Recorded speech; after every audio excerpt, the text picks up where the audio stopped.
Good evening and a very, very warm welcome to you wherever you may be. Thank you for joining us tonight on this, return show, if you like.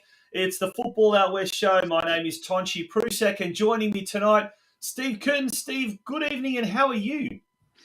Mate, it's the Walking Wounded tonight. We've got a co-host who's gone to ground, so our thoughts are with Craig at the moment. Hope he makes a speedy recovery, and I don't know how we'll go tonight at this end. I'm still a little bit worn out from this morning. So, tonight's show is sponsored by, I think, painkillers, or powered by painkillers here tonight. So let's just see if we can get through it. And what about yourself, mate? How are you, and how's your weekend been? I'm holding the fort together. I'm keeping the team together. Craig Filer, our third member of I think he ate too many chocolate Easter eggs last week, and he still hasn't recovered. And we've actually got a live crossover to Craig Filer's bedroom. That is Craig Filer's bedroom. Yeah.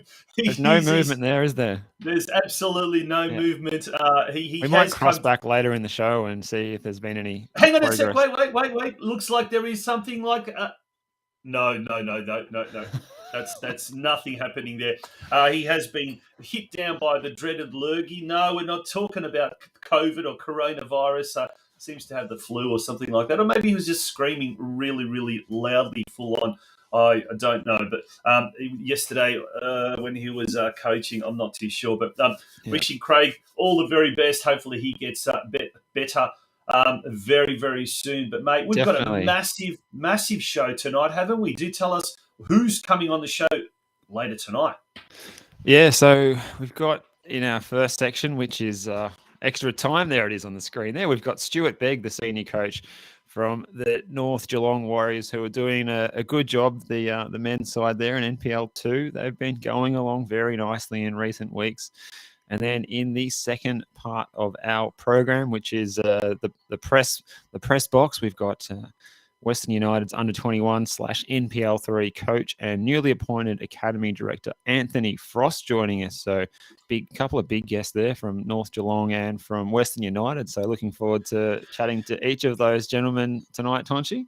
Yeah, that should be fantastic. I tell you what, looking forward to that. It is going to be a very, very interesting show.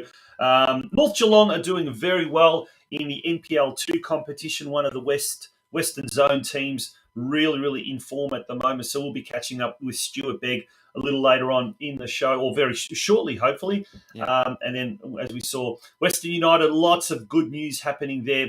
They're doing well in the NPL3. They're doing very well. They're doing well in the A-League. They've got a game in hand. And absolutely. If they manage they can take the Premier's plate. It's in their hands. Yeah, absolutely. In their third season. Yeah, it will be really good. I'll tell you what, that would be very, very exciting if they can do that. There's also talk about the women's side of things as well. They recently, basically the Western United Women's Development Squad travelled down to Tasmania for the Festival of Football recently, so they were involved in that as well. And added to that, there's talk that possibly in the next week or so, they will get their license approved for the A-League women's competition as well. So for next season. Yeah, heaps happening, Steve. We're going to take a very, very short break, a commercial break. A big shout out to our major season sponsor for 2022, Caroline Springs George Cross Football Club. And before we go on, it is the Orthodox Easter. So for anyone celebrating the Orthodox Easter, and I'm sure a lot of our fans and viewers are indeed watching it. So thank you to everyone tuning in on your Orthodox Easter. Very, very happy Easter. Mate, we're going to take a quick break. When we return, we hopefully will have our first guest, but we will be talking NPL Victoria football. Don't go away, folks. It's the Football Out West Show. You find authentic Maltese cuisine? At Georgie's on Vista, in the heart of Fraser Rise. We have a menu to suit everyone, which includes kids and seniors meals, and a cocktail list that will need you to come back several times to get through. Our specialty nights are a big hit. Tuesday is $20 Palmer night with a selection of Palmers to choose from. Kids eat free Wednesday night. With every paid adult meal, you get one free kids meal. Thursday is Maltese night. Check out the Maltese specials on our specials board. And Friday night we have happy hour between 5:30 to 6:30 p.m. Be sure to book your table to avoid disappointment. Bookings can be made via our website, georgesonvista.com.au. See you at George's on Vista. You'll find us at Caroline Springs, George Cross. Indeed, it's episode 87 of the Football Out West Show. Our guest for tonight, North Geelong Warriors coach STUART BEGG, is already in the green room, ready to talk to us about NPL2 football. But before we jump to NPL2, let's look at NPL1, Steve. Tell us what went down over the weekend with NPL1 football. Yeah, well, I got to be alongside Craig Filer for the first time for a few weeks before he went to ground on Friday night at Green Gully Reserve, and we saw a game that was, I would say, a slow burn. That it had one particular highlight, which was a cracker that came out of nowhere from central defender Ko Degoro getting forward from defence, playing a 1-2 off Luke Jego and smashing it into the top corner on his trusty left boot to get the win there. Some more matches taking place on Saturday. St Albans Saints went to Eastern Lions and brought home maximum points with a 2-0 win. There was also a win on the road for Heidelberg United, who took a 6-0 win on their trip to Frank Holohan, defeating Dandenong City convincingly. And the trend of away wins continues as well, with Avondale getting a 2-0 win at JL Murphy against an in-form Port Melbourne Sharks. And then last night, I think you caught a bit of this game yourself, Tonchi. Dandenong Thunder 3, Melbourne Knights 1. Yes, I took that in. It was a close game. I think it was 1-1. Dandenong took the first goal. Knights equalised through Gian Albano, who's in red-hot goal-scoring form at the moment. He's having a good season, yep. But then straight after that, Dandenong Thunder just launched into, I think they scored 2 goals in 2 minutes or something like that. Yeah, Mann and McGlip with goals in 2 minutes apart. Fantastic for the home side there, at least at George Andrews. They get a good crowd down there too, George Andrews Reserve at Dandenong Thunder's ground. Yeah, Mann in the 49th minute, and McGilp, I think that's who was given the goal, was it? And he scored in the 51st minute. So Knights finished with 9 men as well, mate. Yes, they had a couple of players sent off. Iridakunda and Marth both sent off. Yes. During the match. So we got 2 games. Tough one there. A bit of a tough one there, finishing with 9 men. We're both eager to say what we want to say. Yeah, tomorrow, big game. Oakley Cannons taking on Bentley Greens. That's Jack Edwards Reserve. Kick-off at 5:30 p.m. And then a big game, Altona Magic hosting South Melbourne tomorrow night, 6 p.m. at Paisley Park. South Melbourne suffering their first loss of the season last week. At the hands of the Oakley Cannons on Easter Monday. So Oakley Cannons. I think in 2 really exciting games in the building there. Both of those games happening at 5:30 and 6 tomorrow. So if you're in the area, get along to those ones. Definitely, yep. No, that's what's happening there in NPL. I was almost going to call it the A-League. NPL competition. Turning our attention now to NPL2. Let's go through some of the results in NPL2 that were played yesterday. Yeah, well, it started on Friday night with Pascoe Vale. They love a Friday night game there at CB Smith Reserve, and a bit of a thriller there. 4-3 winners were Pascoe Vale over Werribee City, who's been in good form from all I'm hearing so far this season. So a good result there, a hat-trick for Carter, getting Pascoe Vale over the line in that particular match. So they're going along nicely again, Pascoe Vale. Speaking of going along nicely, and we'll speak more about this shortly, North Geelong Warriors 2, Manningham United Blues finishing on 0. So a good win at home at Elko Park for North Geelong Warriors. And another goal, what is that, the 9th of the season for Caleb Mikulich in that fixture in 5 or 6 matches. So fantastic performance from him so far since arriving at Elko Park. And Moreland City, they got themselves a win as well to continue on a pretty good start to the season for the boys from Campbell Reserve, and they were playing at home. They got over the line 3-2 against Golden Valley Suns. Get this, Steve. In this particular fixture, Moreland City were in fact 0-2 down at one stage. I think at half-time, Golden Valley Suns were up 2-0, and then obviously a massive second half change there. But that enabled that second half transformation turnaround, if you like. That enabled Moreland City to jump to top spot. But can you imagine? Like they were 45 minutes away from losing to the bottom side, and then 45 minutes later, they've assumed top spot. It's an incredible league, this one. It is an amazingly real... And I was talking to one of the referees. I was actually out at Elko Park yesterday talking to the referee after the game. He goes, NPL2 is such a strange league. Like, you'll go one league refereeing a very high-standard game. The next week, it'll be like a completely different league altogether. Yeah, definitely. 100%, mate, 100%. And a shout out to Adrian Mathers too, the coach of Moreland City, who's a big fan of the show. So if you're watching tonight, we hope you're enjoying it, and I'm sure you're smiling after the win on the weekend. Yeah, absolutely. Look, let's find out more about what makes NPL2 tick. Let's bring the coach of the North Geelong Warriors on, Stuart Beggs. Stuart, an absolute welcome and a pleasure having you on the Football Out West show. Thank you for joining us. How are you? Yeah, I'm good. Thanks for having me tonight. It's good to be on board. Mate, thanks for coming on, Stewie. Oh, you go, Tunch. Sorry. I thought you were going to pause.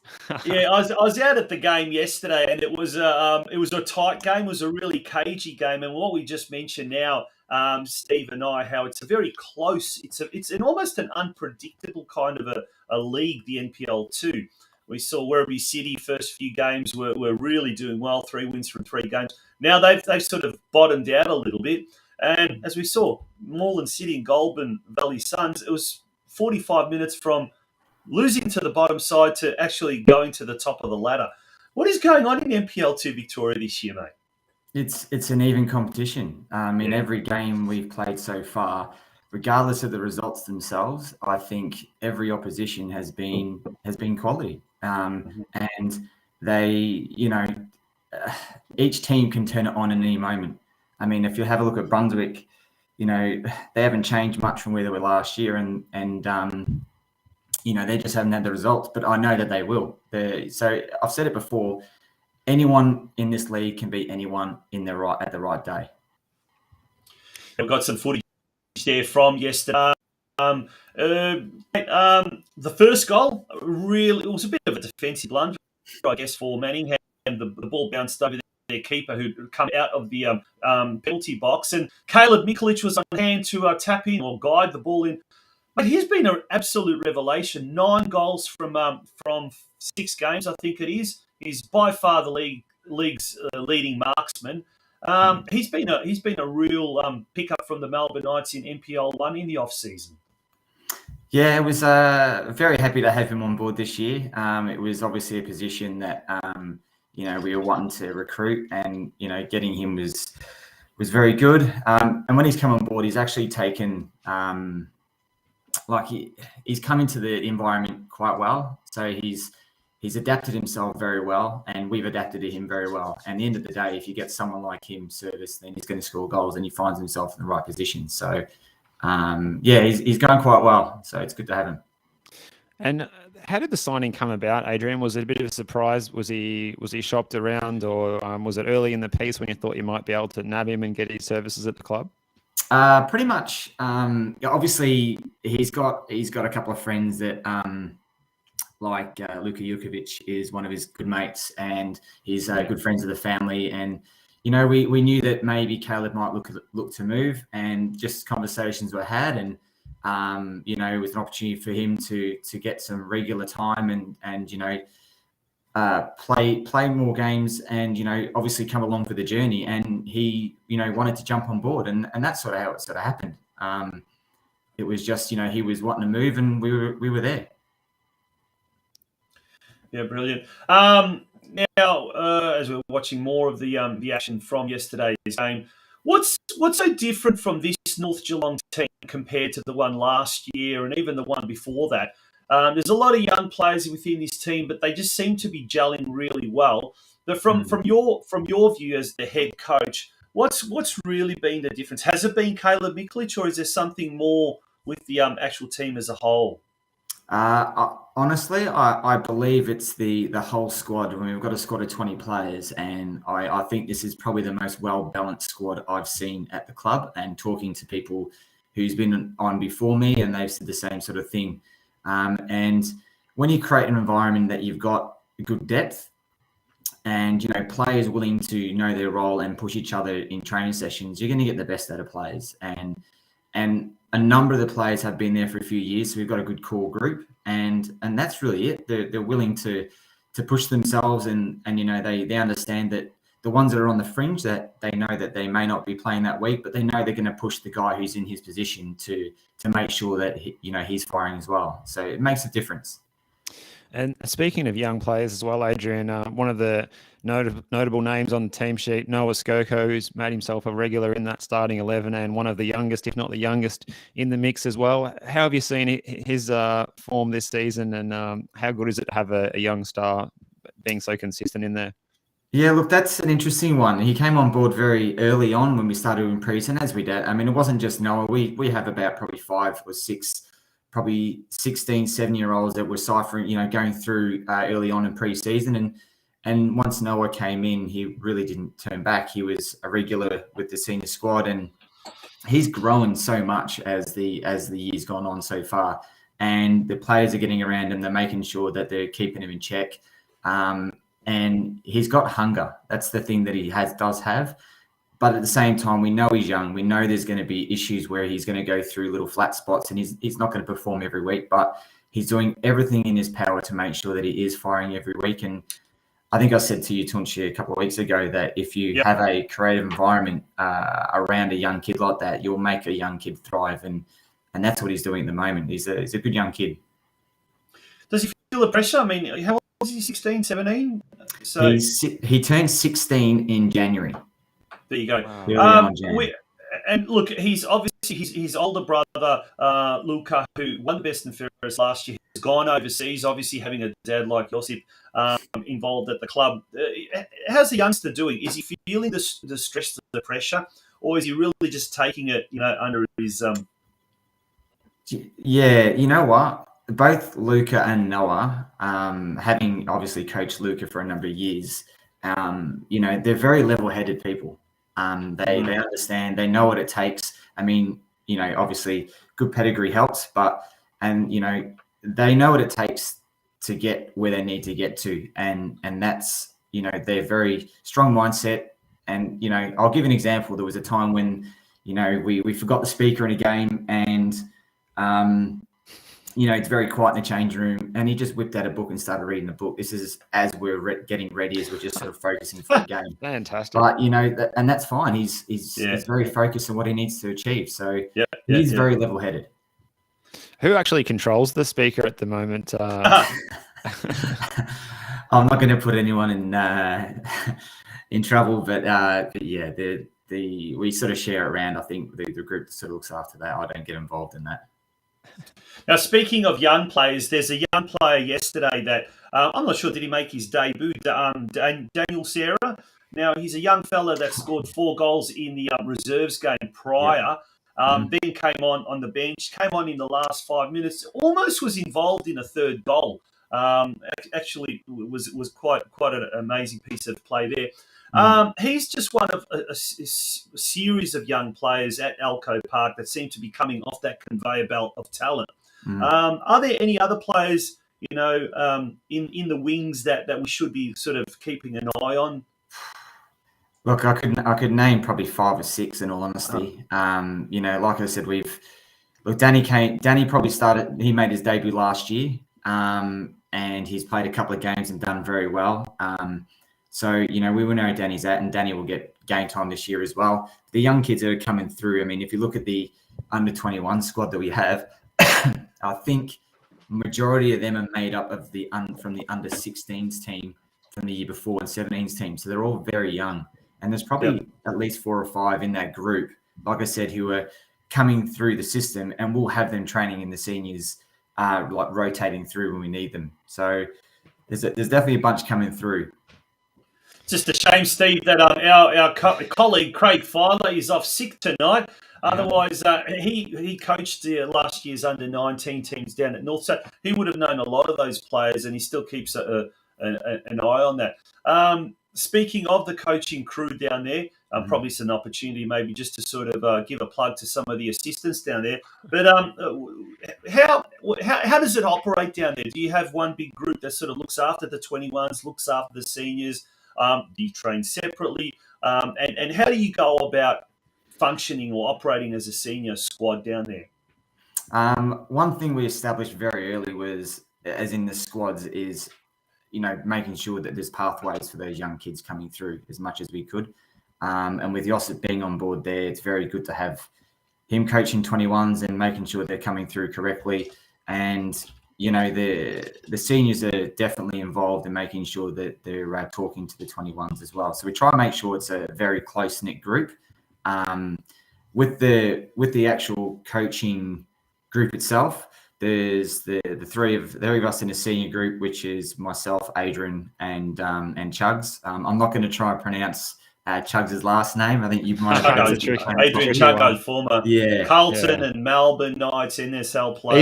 Easier for Tonchi to pronounce that one. Yeah, the amount of times I've had to try and write a team sheet, and I'm like, is the G before the U, or is it? I keep forgetting. But anyway, that's but so it's us three, and then obviously we get Josip and James doing the 21s. And look, I'm probably talking to Josip about the group as in 21s, and then how to interim seniors probably, 3 or 4 times a week when we catch up for training. It's always there's always a chat. But we couldn't do what we do in the senior group without the assistant coaches as well. Now, Stewie, speaking of that leadership side of thing, what about from your players? You got the likes of Opperman, Banavarts, Flavel in there. How do you go with that leadership from within the actual playing group itself, and how does that support your role as coach? Yeah, look, they're massive. In all honesty, we had discussions early on to make sure that we have a leadership group that is always a mediator between myself and the coaches with the players, and that is made up of Anthony and Anopi and Hamish and Cozzy as well. But they've got their job and their role, and we use them as we need to, and they're huge. They're absolutely huge, and you've got to have the right group. And like I said, they've been there for a number of years, and they fill that core group. So, they eventually, they're really taking the other players with them as well. But you definitely need that core group or that leadership group to be involved with discussions with the coaches and the players to make sure that everyone, mentality-wise, is still where you need it to be. Yeah, definitely. Now, looking ahead to this coming weekend, you've got, we'll call it a local derby, won't we, against Werribee City at Costas Mitre 10 Park. How do you see yourself preparing over the week for that one? Well, it's interesting. All right. Werribee's had some, strong results early on and then, had not so strong results. And I actually went and watched that Pascoe Werribee game. Some entertaining game it was. It was good to watch. But, you're talking about a club that got beat by Manningham. So Werribee got beat by Manningham, but they nearly beat Pascoe. So this is, again, no matter who we play, and I'm sure it's the same with every other team in our league, that you prepare like you're playing the top team every week. So we would treat them no different, or where they are in the ladder. It makes no difference. And Werribee's a very strong side from what I've seen so far. Yeah. Now, boys, before we do say anything, I think Craig is going to give a bit of a contribution. We're going to have a live crossover to Craig's bedroom. 1 second. Hang on a sec. And, no movement again. We thought we were going to get some movement. Unfortunately not. No. Stuart, thank you so much for joining us here. For joining us tonight on the Football Out West show. But there's a big announcement we're going to make about North Geelong Warriors. Our sister show, which is the Geelong Region Soccer Show, on tomorrow night. Steve and I will be fronting up for that. And we're going to announce the guests tonight for tomorrow's show. Steve, do you want to do the honours? It is. I'd love to leave that. Yeah, there you go.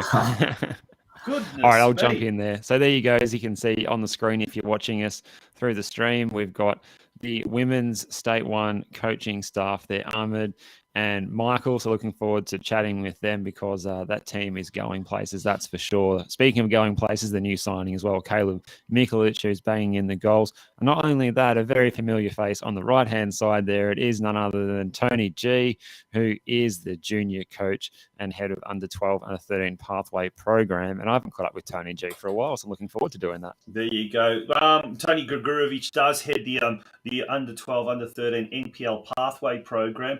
And just last week, or in fact during the week, Stuart, we heard the news that the North Geelong under 14s team, which basically went 11 games, 11 wins in the NPL grading system, vast majority of those players are representing, I think, the Western Zone in the Victorian Football Victoria TIDC program, coached by a North legend, Joey Diblitzer, and apparently they won as the Victorian champions. So a large bulk of the North Geelong juniors there. You mentioned the pathway.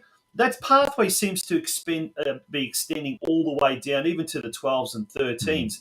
But to be a part of a club like that, and to have so many players from around Geelong entering North Geelong looking for that pathway, and everything seemingly going really, really well. It must be an exciting time down at Elko Park at the moment.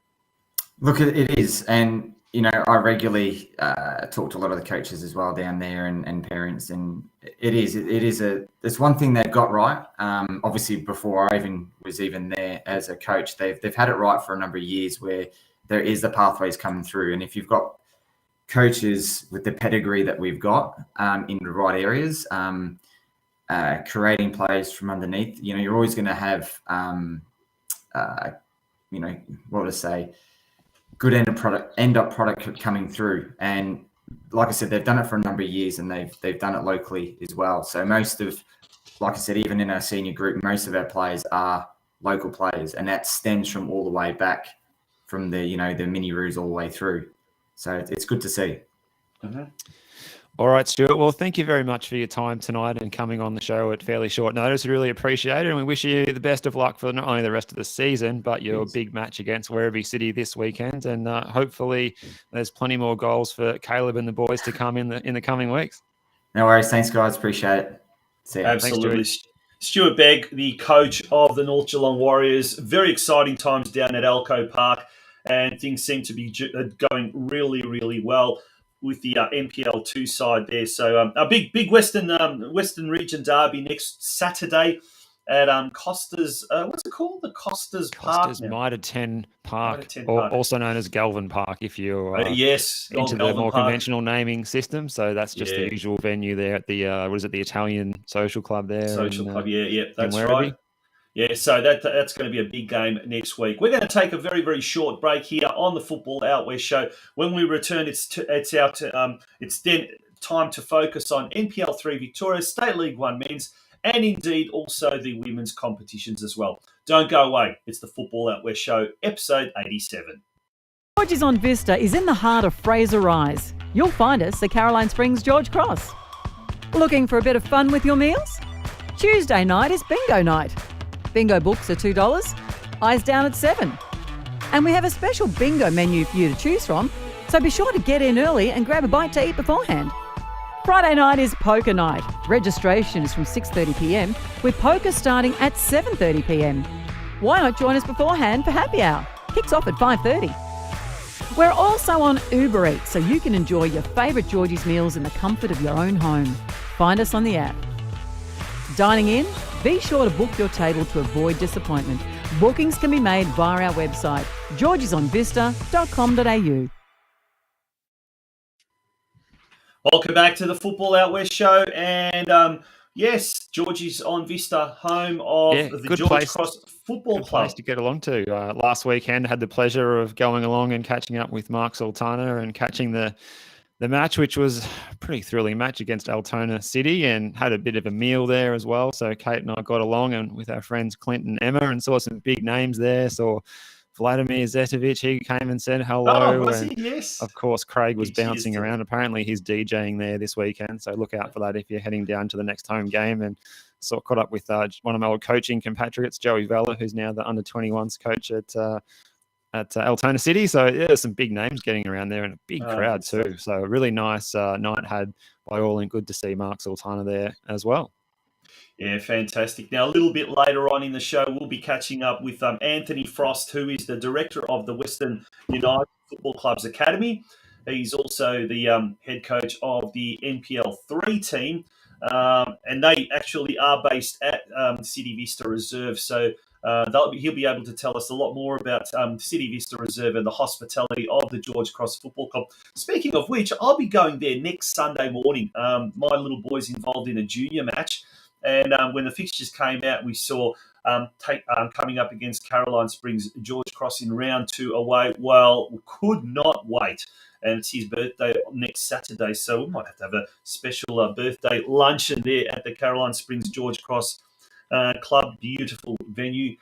Looking forward to that. But Steve, speaking of the NPL3, let's turn our attention now to NPL3 and let's whiz through some of these results happening in NPL3. Yeah, all right. A couple of games on Friday night. We saw Box Hill United 0, North Sunshine Eagles 1, and the goals were hard to come by as well at BT Connor, where Preston Lions were held by a Melbourne Victory side there. So that was one of the live stream games on NPL.TV. So not a lot of goals on Friday night. On Saturday, another result across the NPL. A lot of away teams getting wins. Nunawading City 2-0 at Whittlesea Rangers. Epping Stadium there. Some home wins, though. Melbourne City at Parade College 5-2 over Geelong. Springvale White Eagles 4-1 over Ballarat. And Western United continued their winning ways with a tricky trip to Waratah Reserve, where they won a thriller 4-3. Yeah, we'll be talking more about that a little bit later on. Springvale White Eagles, they seem to be hitting a bit of form. They drew previously, I think it was against Preston, was it? And 1-1 or 0-0 a week ago. And then this time they defeated Ballarat City, so they've captured 4 points in the last 2 games. But Melbourne City and Western United, our featured team, later on in the press box in the second half, we will be talking a lot more to Anthony Frost there. Let's move along now to the NPLW. Well, actually, before we do that, let's look at State League 1. So Men's State League 1 competition. There's the ladder on the weekend. Looking at the State League 1 competition. Now, the big result was that Caroline Springs George Cross this week, unfortunately for them, suffered their first loss of the season, and it was against Brimbank Stallions. That was at home yesterday. Massive game, and they lost 2-0. What were some of the other scores, Steve, in State League 1 action? Round 6 action yesterday. Yeah, there was a couple of lopsided ones. Sydenham Park 7, FC Strathmore 1. A little bit closer between Yarraville and Keilor Park, where Yarraville got up 2-1 at McIver Reserve. One-sided one there, Yallambi Park, Banyule City 5-0 over Correa, who are not in a good run of form at the moment. 0-0 between Altona City and Essendon Royals. And Whittlesea United got the maximum points with a 1-0 win at home against FC Clifton Hill. There we can see the ladder now.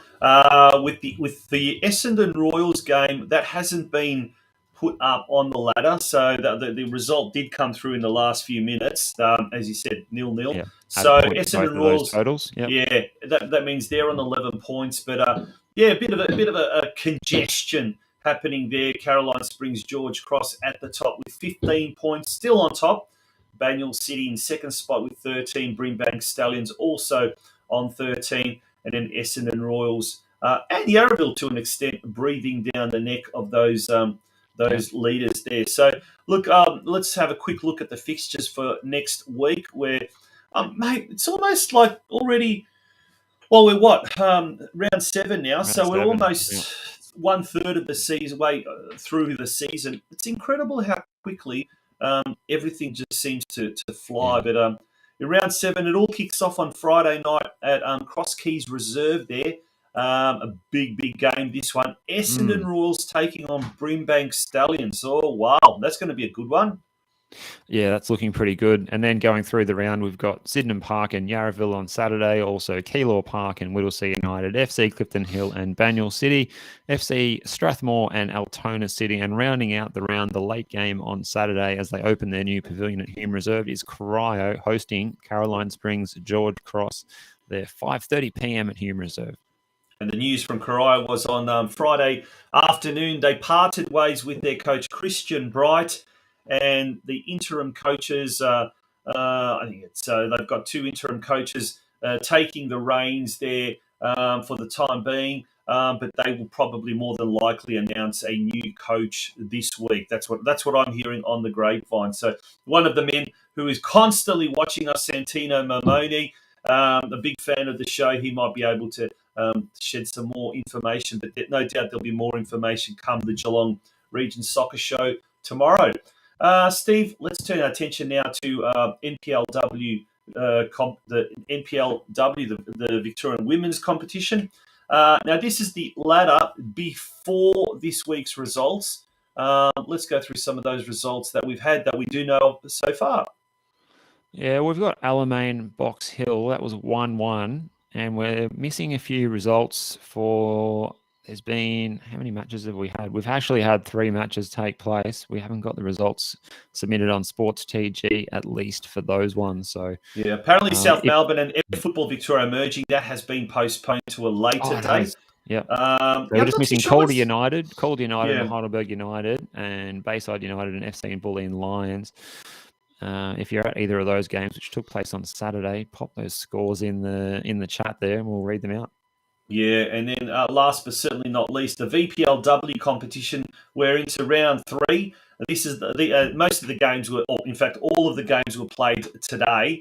So we haven't got all the results. Do we have any of the results, Steve, with this one? We've got, what have we got here? We've got some results. Yeah, we've got some good results coming in actually for the VPLW, I think. What is this? Oh, hang on. We've got a couple of results. We've got South Yarra 1, Southern United 1. We've also got a big result for the Geelong Galaxy, who seem to be scoring a hatful of goals at the moment. They went to Whitehorse United today, and they won 5-2 at Tarara Park. So well done to the Geelong Galaxy girls getting the win there. We don't have the result for Burundara Kerry Eagles versus Altham, or Casey Comets versus Melbourne Uni, or Preston versus Melbourne Knights, which finished a short time ago. Yeah, that game had a 4:30 p.m. kickoff at BT Connor Reserve, and so that's probably finished just not that long ago. Yeah. So if Brenton Ray, if you got those comments in the comments, yeah. So South Yarra dropping points. They're on to 7 points. Geelong Galaxy now on to 9 points. 3 wins from 3 games. And I believe Geelong Galaxy will be playing their next week. We mentioned Corio versus Caroline Springs George Cross. The thing about Galaxy, they have now moved to Hume Reserve, and it is official. They will be kicking their game off Saturday night at 7:45 p.m. against Melbourne Uni. So that should be a good game as well.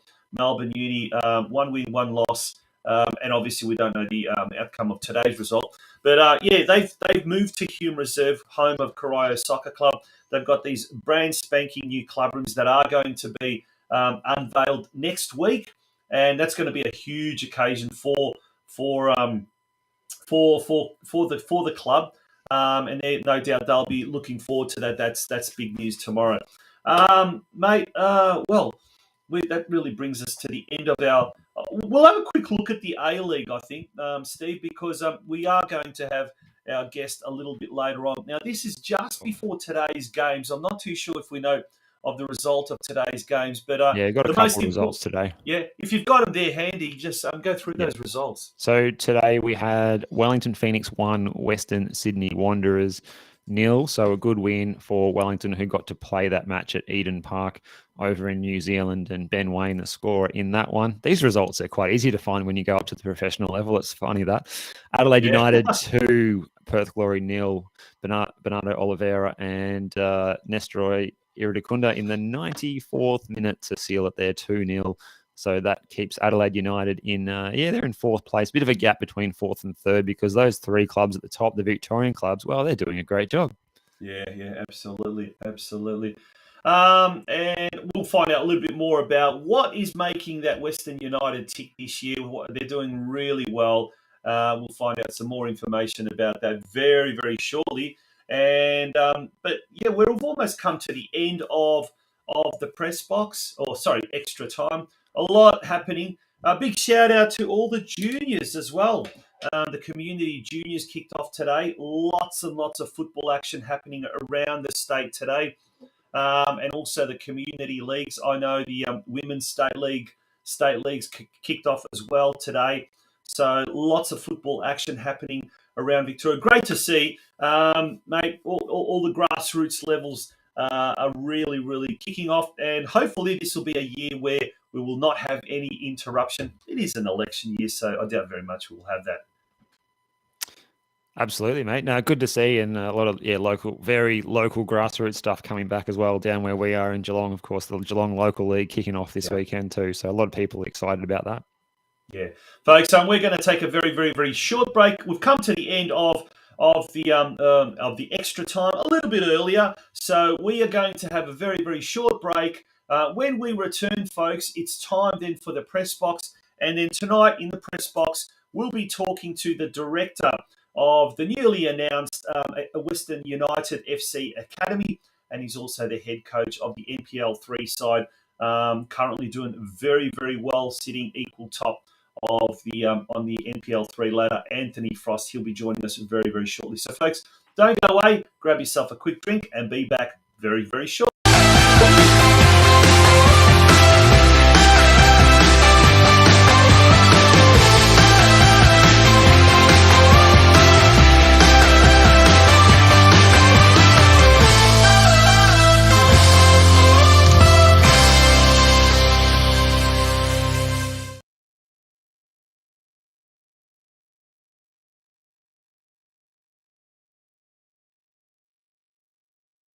You find authentic Maltese cuisine? At Georgie's on Vista, in the heart of Fraser Rise. We have a menu to suit everyone, which includes kids and seniors meals, and a cocktail list that will need you to come back several times to get through. Our specialty nights are a big hit. Tuesday is $20 Palmer night with a selection of Palmers to choose from. Kids eat free Wednesday night. With every paid adult meal, you get one free kids meal. Thursday is Maltese night. Check out the Maltese specials on our specials board. And Friday night we have happy hour between 5:30 to 6:30 p.m. Be sure to book your table to avoid disappointment. Bookings can be made via our website, georgesonvista.com.au. See you at George's on Vista. You'll find us at Caroline Springs, George Cross. Well, it's a very good evening, and welcome to the press box with still the Football Out West show. But this is our second half program, mate, and we are so excited about tonight's guest. But before we do that, a big shout out to our major sponsor this year, Caroline Springs George Cross Football Club. Not only do they sponsor the extra time, they also sponsor the press box as well. So we are eternally grateful to Mark Sultana, Lisa Jurich, Tony Tanaglia, and the rest of the crew there at the George Cross Football Club. Thank you so much for supporting this. And folks, if you want to support this and be a part of the Football Out West show, you can become a member of the show, www.patreon.com/Football Out West show. That's www.patreon.com Football Out West show. And, for as little as $15 a month, you can become a member of the Football Out West show. We'd dearly love to have you on board. Now, Steve, it's time for the press box and time to introduce our next guest. All right, well, let's get him on the screen now, coming to us from Western United. He is the club's first academy director. He's also heading up the coaching of their NPL setup, where they're going great guns as well in the NPL3. Big chance to go up to NPL2 next season, no doubt about it. Welcome to you, and how you doing this evening, Anthony Frost? G'day. Hey guys, how you going? Great to be with you.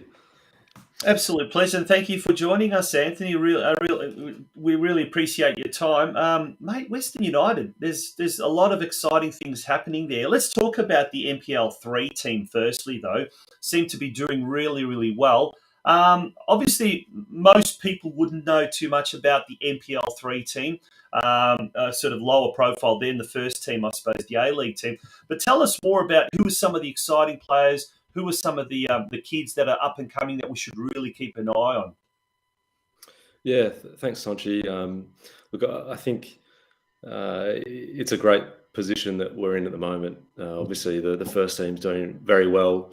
It sets a really clear and strong example for us to, I guess, follow suit in their example. But we've got some good players that have obviously had some experience and exposure in the A-League environment, and I guess that sort of bodes well for our group in terms of the type of performances, the type of results that we're after in order to obviously progress as high as we possibly can this year, and obviously push for promotion and into NPL2 for 2023.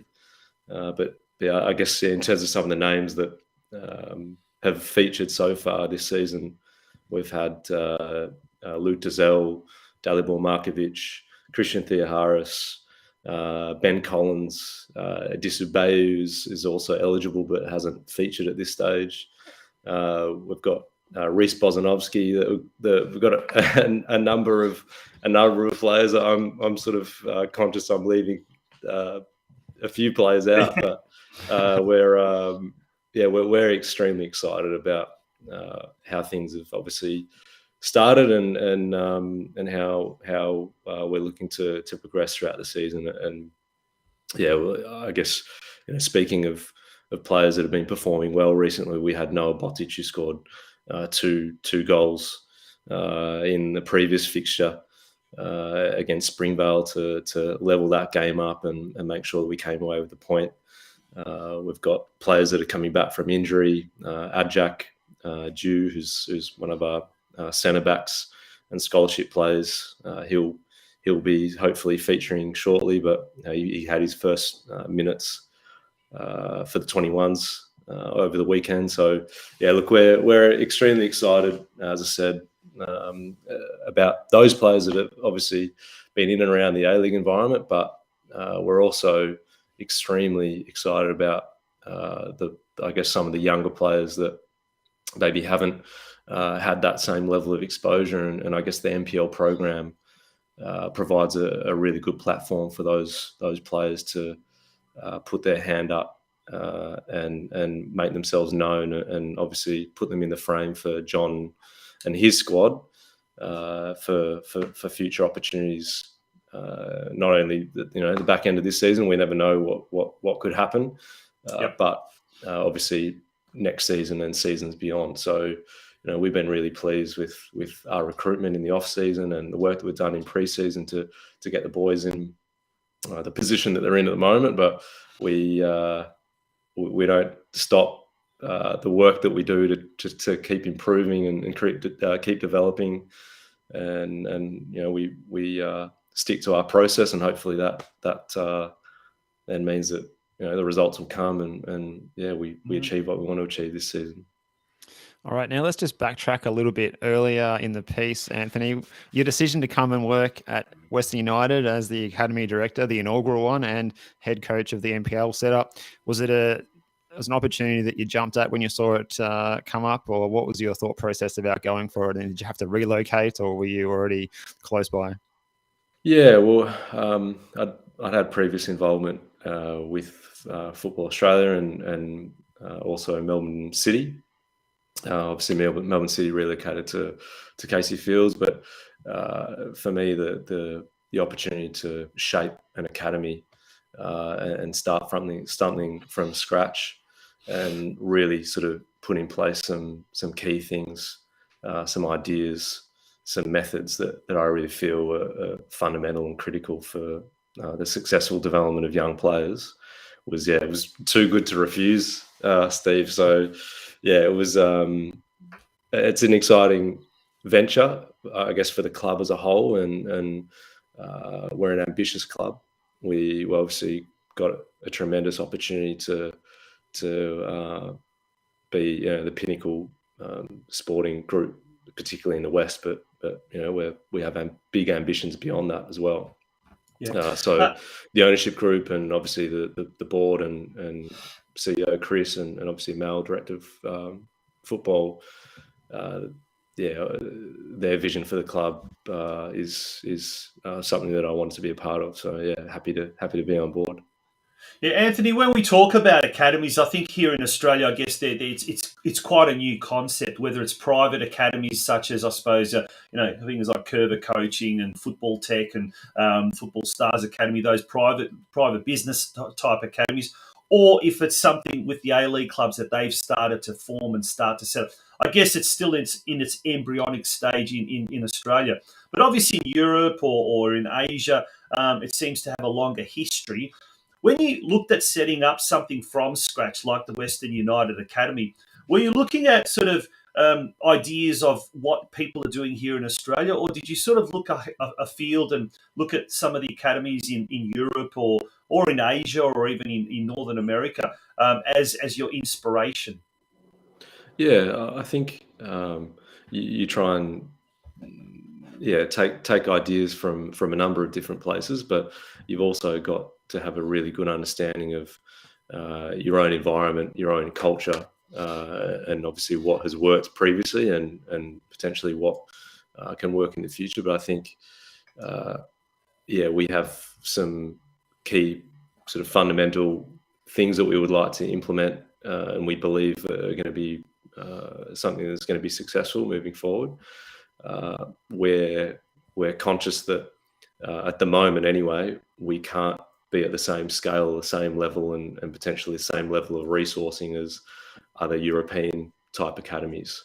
It's just not feasible at the moment, but it's something we can certainly aspire to, and we're certainly wanting to be smart about how we can use the resources that we do have in order to try and provide the best possible program we can. But ultimately, for us, it's about developing the best players we can for the West, and obviously for Western United, and then beyond. So certainly, ideas from a number of different places. We're certainly not looking to,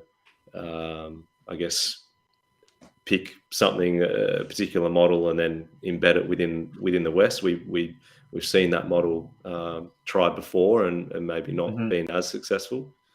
So I guess that leads me to my. Sorry, I was going to say that leads me to my next question. Western United, obviously being in the West, and we are the Football Out West show, I suppose. But in Victoria now, all of a sudden, we've got or talented young players have got choices. They can go to Melbourne Victory. They can go to Melbourne City. We're seeing a lot of NPL young players bypassing the system, going straight to Europe and whatnot. What sets or what will set the Western United Academy apart from all the other academies and other avenues for talented young players? Yeah, I think the one thing that the club has been extremely upfront about, and part of the thing that again is attractive for me, is that ultimately it's about the people and the environment or the culture that you create within the club. And for me, I've been extremely impressed and felt very welcome. And I think if you can create a place that people want to and feel safe and feel like that they're valued and they want to be a part of where we're heading, where we're going, the vision that we have for the club. That's probably a major part of it, really. And in addition to that, you've also got a first team manager and a club who's willing to back young players. So the club making a conscious decision maybe to go with a smaller squad of, let's say, more senior players, and you've seen the likes of an Adisu Bayu getting opportunities. You've seen the likes of Noah Botic, or obviously players that have come before. You got Dylan Parias. You got a lot of players that have been given chances in the first team. That's an attractive opportunity for players who are looking to obviously become a professional footballer. At the end of the day, it comes down to opportunity, and if the club is willing to back young players, which they've shown that they have, then it certainly makes us an attractive option. When, as you say, that you've got a number of different avenues that you can go down. We hope that we back ourselves that Western United Academy is going to be one of the best academies in Australia, if not within Asia and beyond. Okay, Anthony. Well, one more question before we take a short break from grueling you with all these questions. I was just curious about your time at Football Australia, where you were the National Coach Development Educator, which sounds quite impressive indeed. And you were also an assistant to the Young Socceroos coaching team as well there. What sort of experience did you enjoy there that you can bring across to Clubland and Western United? Yeah, so I think for me, it was great that I had the opportunity to not only support and develop coaches, and obviously, expand the expertise and the knowledge of people working throughout the community, and obviously the game as a whole, but then involvement with the Young Socceroos and the national teams gave me a chance to obviously get my hands dirty and actually coach and get on the grass. Mm-hmm.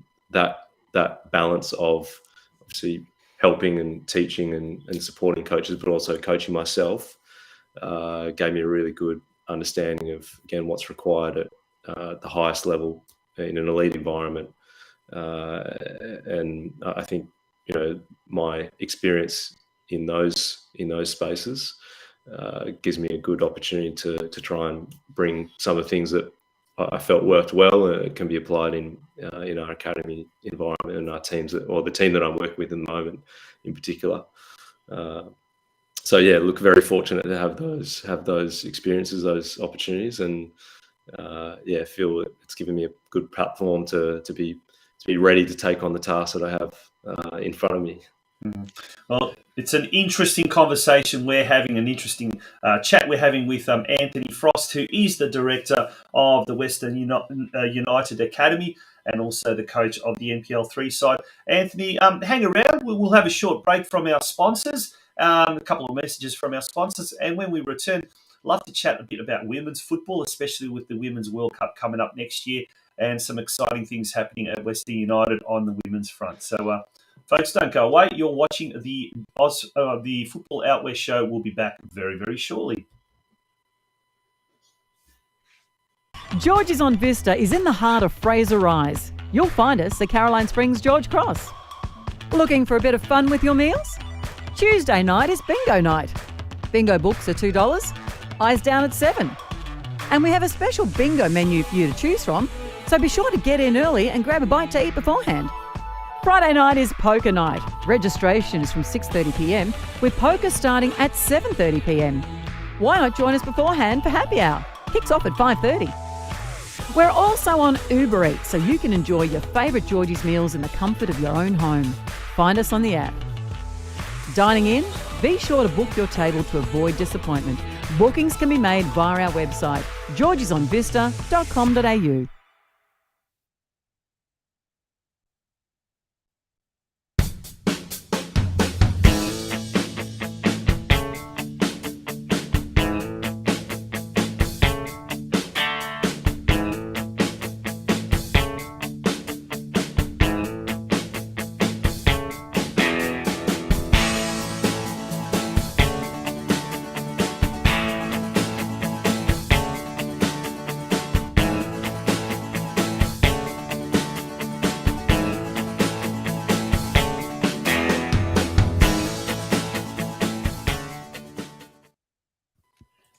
Welcome back to the Football Out West show, where tonight we have got Anthony Frost from Western United, the coach of their NPL setup and also the director of their academy. Anthony, thank you again for joining us tonight. And look, can we just come back from the break maybe with an extra serious question? Michael Long is asking that when Western United play against Nunawading later in the season, he's happy to supply the pizza for your visit to that venue. What is your favourite kind of pizza? Beautiful. Look, I'd love maybe a prosciutto pizza, or you can't go past just a good solid margarita. That's a true test of the base, the sauce, the quality of the cheese. So, Michael, mate, you've set yourself up there, mate. I'm expecting good things. Well, there you go, Michael. You got about 3,000 witnesses to your comment there, so good on you. Now, Anthony, this next year is a big year for women's football in this country.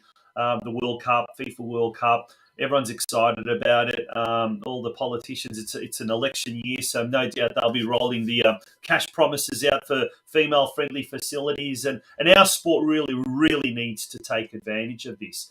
From Western United's point of view, next year, it might be in the next few days or weeks, I'm told. The A-League women's license, got to be right not to call it W League anymore, the A-League women's license, that may be approved for next year. And there's already been movements with regards to a Western United women's team, hasn't there? So tell us more about that, what's happening at Western United with the female side of things. Yeah, look, I think the club has obviously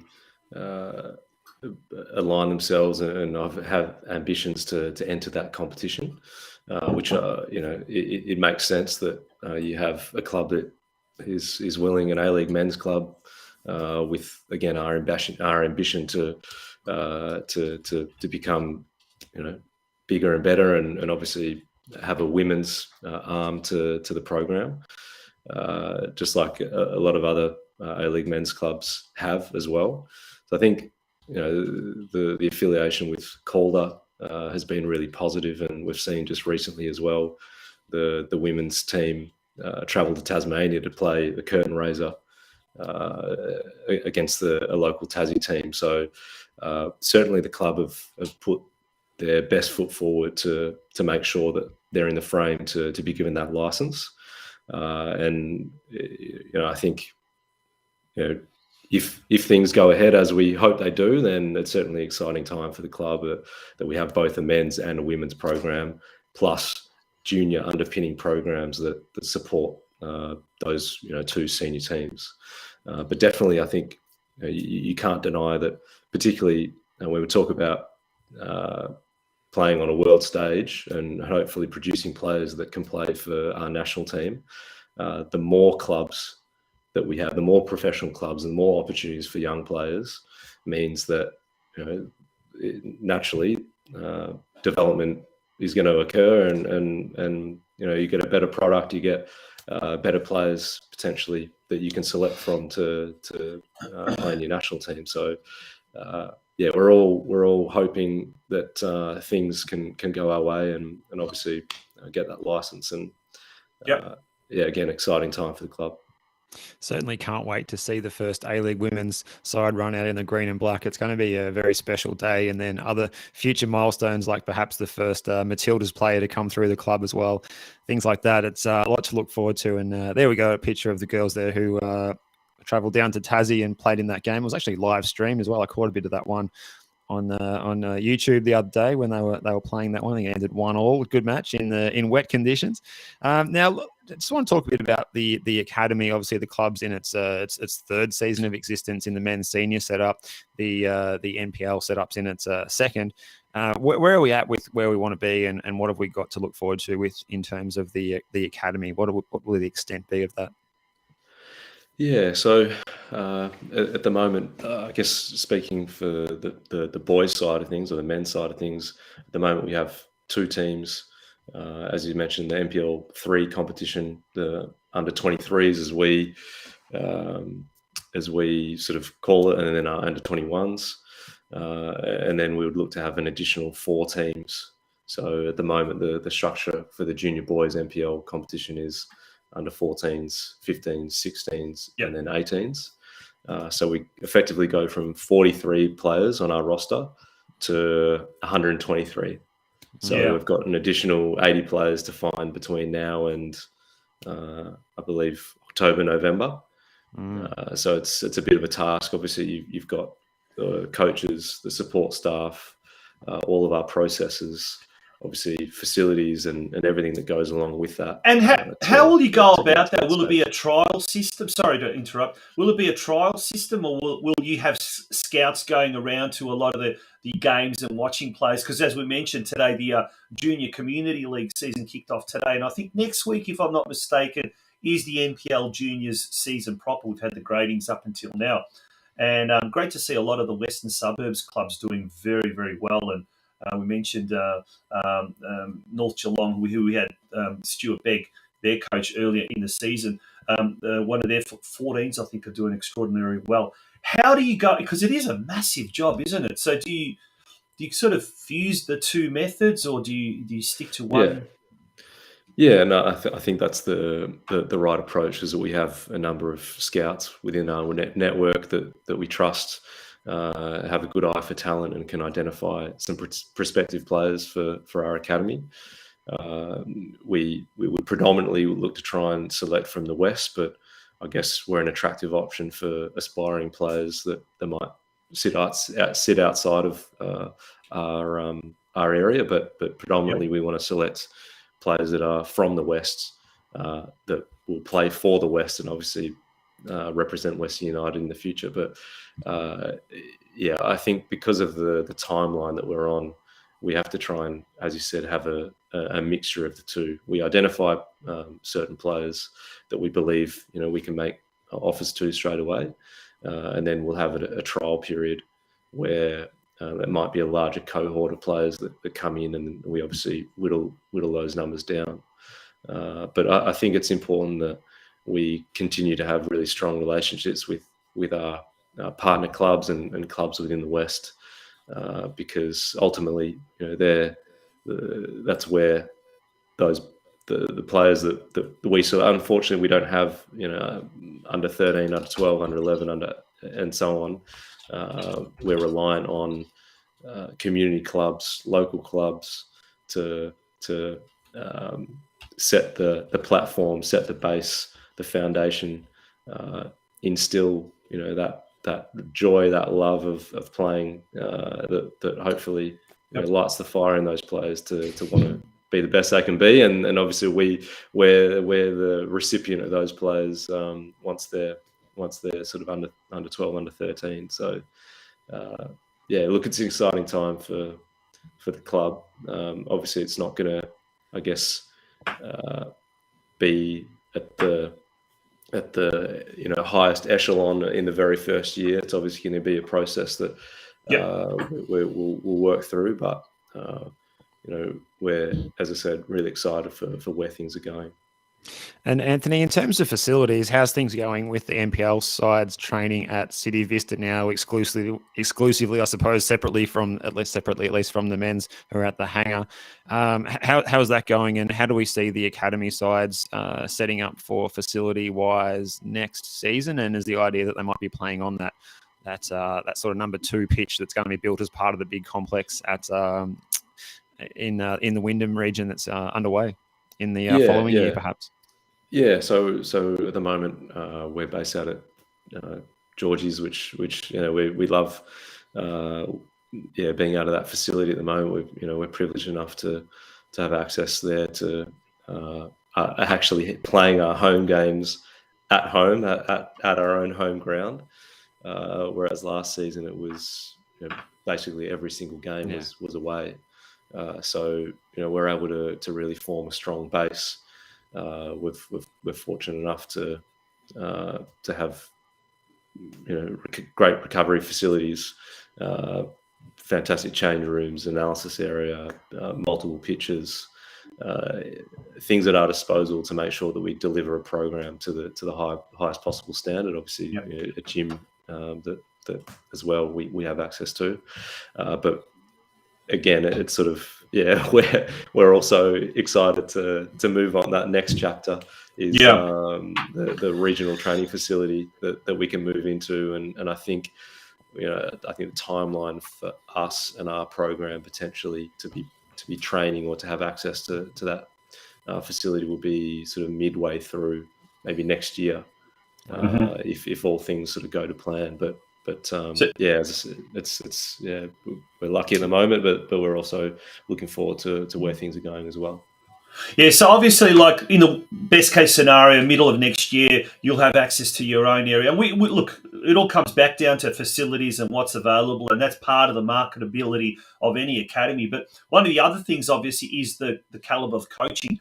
And is that something that you guys at the moment are sort of putting more emphasis on? Yourself, John Aloisi, some of the other coaches that are there and have been there, that they're of very, very high caliber. So is that something that you're really working to refine now while you can focus on, and then, the facilities and all the bells and whistles that come with the facilities, that'll be something down the track? Yeah, absolutely. I spoke before about the value of having good people and making sure that we have the right environment, the right culture. So we're in a great position at the moment with the current staff that we have, both in the first team and also within the academy. We're excited that we have potential coaches that could come on board once we roll out to a full structure moving forward. And I think, again, that makes us an attractive proposition for young aspiring players to know that the coaches that are going to be involved in rolling out our program are going to be some of the best coaches within Victoria and within the country. So, I have full confidence that the coaching staff that we'll have for our players from the West are going to be some of the best out there, and I'm looking forward to having everyone in the same room and obviously sharing the vision that we have for the academy and where we want to go, and ensuring that those people are aligned to where we're going as well. Everyone's on the same page, moving in the right direction. Yeah. And how's things on field for the NPL3 side? And I guess relating to that, the integration to the A-League side, do you sort of go out there and line up in the same John Aloisi 4-2-3-1 sort of system so that the players can sort of transition easily between the two sides and that sort of thing, out of habit or coincidence even? Yeah, so I think we have a responsibility to make sure that, as you said, we give the best opportunity for players that are involved in my group to make that transition, make that jump into the senior team. So I might be giving away all our secrets. So we don't really have any secrets because we haven't been to watch you play yet this season. Me and Conti got to commentate the game against Geelong last year when Reece scored a couple of absolute crackers. So we haven't. I hope to see the team soon, but I haven't been yet this season, so I don't know. No, look, if you come down on Sunday, we're playing Melbourne Victory, 3:00 at Georgie's. You would see that we play in a very similar way. Obviously, the personnel is different, and that obviously dictates maybe how things are done in certain moments or certain phases. But ultimately, we're playing in a very similar way.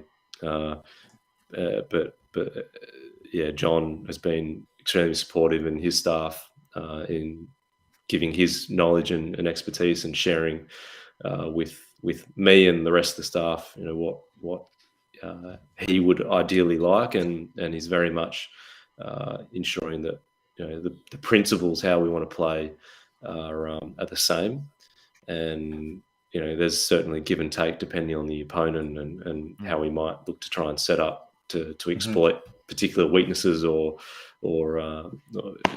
those types of situations and scenarios, but very much the same. But I think that's another discussion. Potentially, we might not have enough time once the full academy structure rolls out. Is trying to find that balance between long-term development and also playing for performance or coaching for performance and coaching for results. So we're trying to find that balance at the moment, and we're lucky that the sort of football that John believes in, and you can see the first team trying to play is very much going to be beneficial for the sort of player that we want to develop in the future. We've had a little bit of interaction in the comments section. Tony Hudson says, when is the junior academy going to get started? I guess we've answered that. It pretty much is underway, and it's constantly being developed and constantly being refined. Would that be a fair summation of how things are travelling with the academy there? Yeah. So as I said, we've got the two teams at the moment, but I would say that the junior structure would kick off as soon as trials are finished, effectively the back end of this year, in preparation for a 2023 season start. Yep. So that's the plan. But a big, obviously, yeah. sorry, Tonchi. I just said So that. you're going to say? Yeah, I'll just say that it's probably worthwhile in mentioning that we'll no doubt release further information to the broader community about sort of our timelines and also expression of interest for prospective players that do want to trial and do want to be a part of what we're doing. So no doubt, we can pass that information on to you, and obviously will be communicated through our social channels. Awesome. And we've also got the president of Caroline Springs, George Cross, Mark Sultana, also popping up in the comments section. A big shout out to Mark. He's an avid listener of our show and a big supporter. On top of the ladder, well done, he says. But he also sends a message, tongue-in-cheek or otherwise, leave our Georgie's players alone. How is it? All jokes aside, it's a magnificent facility. We talked about the venue, and it's not just because we are the recipients of their backing, their sponsorship, but it is a fantastic facility, and it's slap bang in the western suburbs. How is the work, the collaboration with the Caroline Springs George Cross Football Club coming along? Yeah, look, undoubtedly, it's an envious program that they've got running, and obviously an envious facility. There aren't that many clubs within the state that has the same sort of setup and is run in such a professional manner. So I think they certainly set the benchmark, and we're definitely rooting for them to progress, or their senior men's team in particular to get into the NPL program. I know that they have their junior programs in NPL for and underpinning sort of community programs as well. But as I said, we're fortunate enough to be based there at the moment, and we hope that relationship continues. And if it means staying away from the players, the mud players, I'm then sure it's a little bit of banter, as he says, a bit of banter. No, but we as I said, we have a good relationship with the club, and we only want the best for them, and I think they want the best for us as well. It's great to have the support of the club. So it's so far so good, all going well. Anthony, can we touch on another note, the trip to Waratah Reserve yesterday to play Doveton, a 93rd minute winner by Nadolski. How were the nerves in the dugout at that time? It was a pretty surreal game, to be honest. But look, obviously 3-1 down.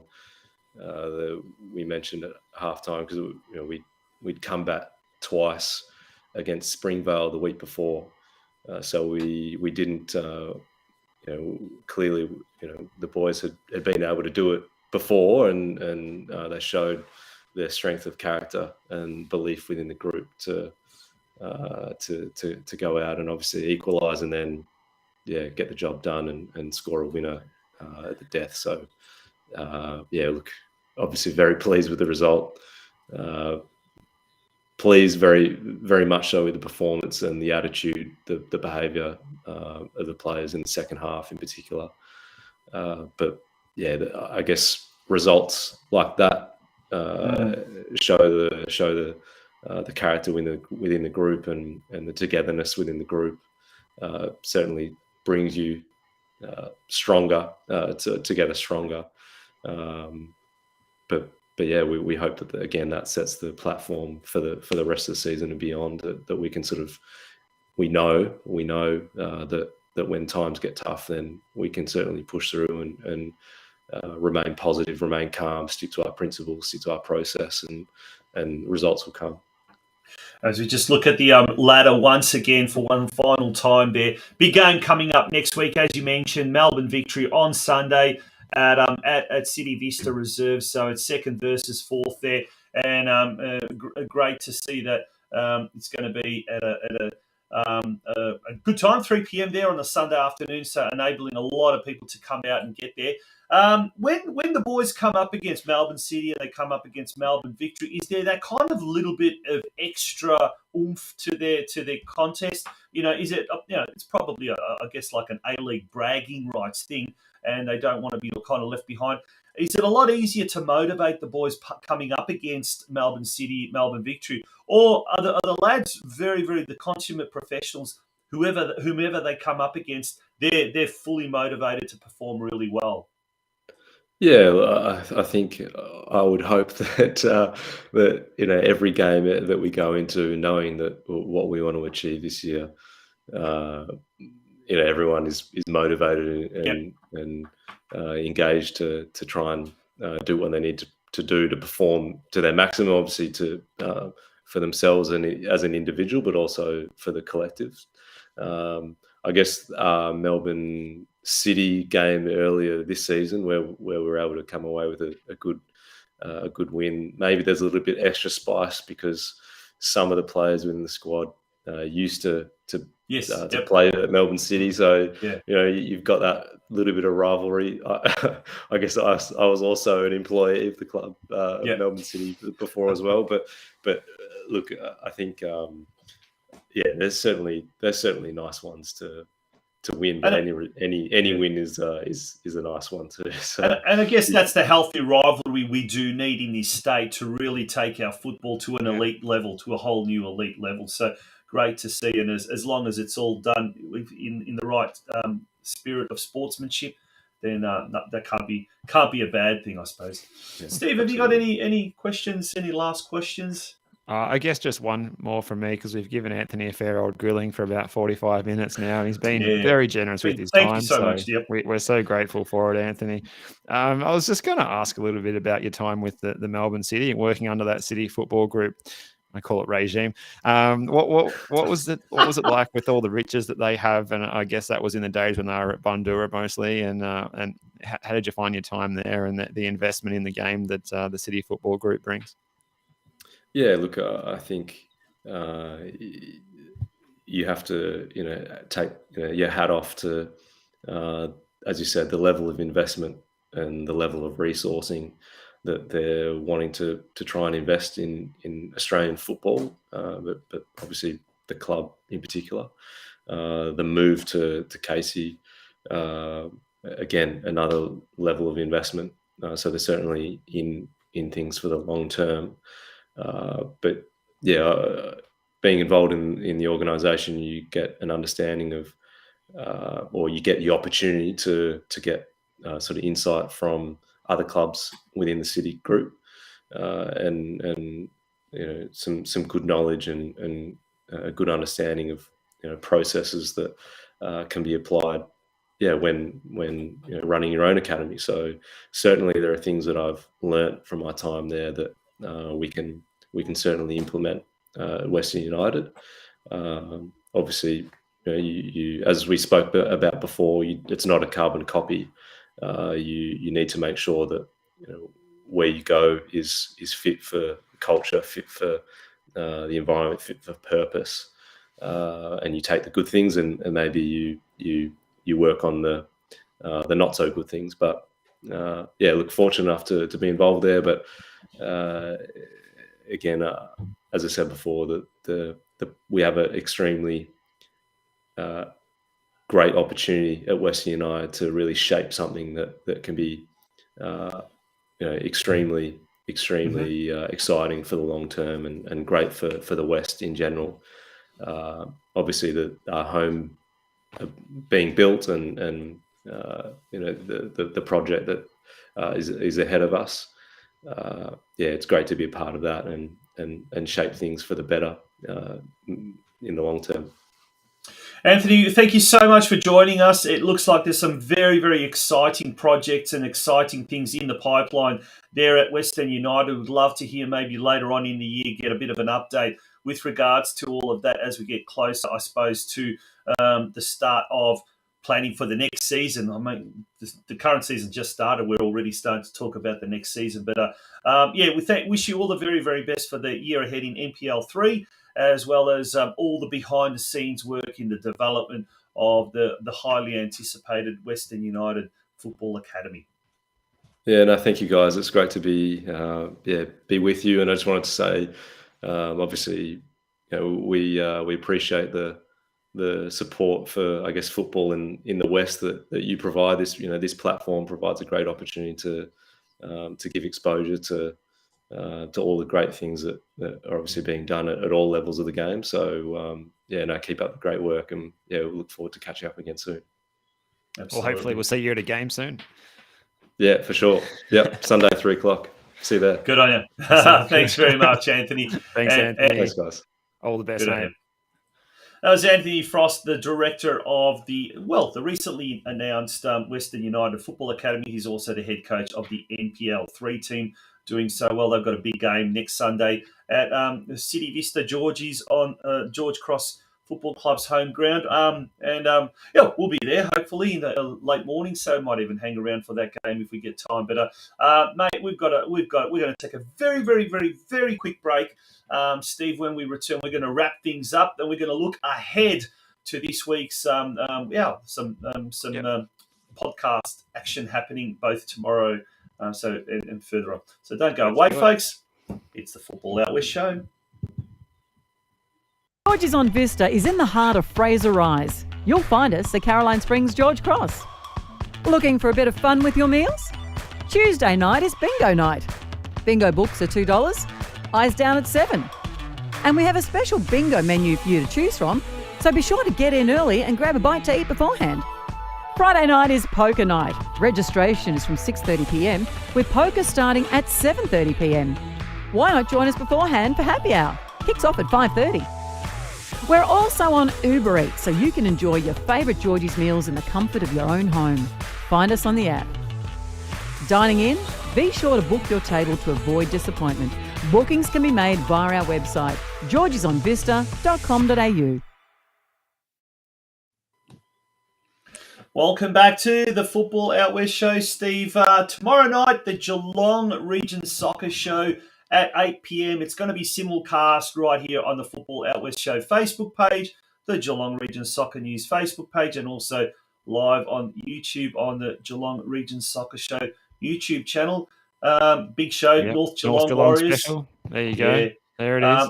Thanks to Mist Heating and Cooling, they are the sponsors of tomorrow night's show, and they have nominated North Geelong Warriors as the club that they would like featured in their Club in Focus segment. And we'll be looking at the women who kicked off proceedings today in State 1. That's a real interesting story, Steve. They've gone from State 3 to State 1 overnight by... They smashed it in State 3 last season. Yeah, very lucky series of events, and we'll explore that tomorrow, the meteoric rise of the women's team. Caleb Mikulic, former Melbourne Knight marksman, has stepped down to NPL 1 to play with the Warriors, but he is doing incredibly well and really stepping up. And he's influencing a lot of the younger players at Alco Park. So we'll hear a lot more about that. And Tony Grigorovic, who's an old workmate of yours, Steve, he's the head of a very exciting junior program down there at Alco Park. So a lot happening on tomorrow night's show. Yeah, that's right. He's a good operator, Tony. And as I was saying earlier in the program, looking forward to catching up with him for a chat. And can we touch on what might be coming up on Wednesday night on the Oz Crow football show, perhaps with yourself in the office as well? Or is that, it's a working week off this week? Yep. Week off. Mid-season break. Mid-season break. We've decided to have a little bit of a break. I think people are sick of seeing my face 3 times a week. But all right, so Wednesday night, everyone in the audience, you can chill out and do something else, watch a movie. The show won't be on. Absolutely. Okay. Absolutely. But we'll be on tomorrow night and really look forward to that. So exciting times ahead. Steve, thanks for being tonight. A big shout out to our mate Craig Filer, our co-host, who is not Have we got an feeling the update best. from how he's going? Have we? Let's go. I don't think. Oh no, he hasn't moved again. I don't think he's moved a muscle in the last 90 minutes, but that's live from Craig's bedroom. There seems to be a little bit of a lump, a mound there. Hopefully that is Just Yeah, him it's always sleeping. dangerous allowing the live webcam into those confines, but we won't go any further into that. But we made it through the 90 minutes, and well done, Tonchi, and I hope everyone Well done, at Steve. home's enjoyed a great show.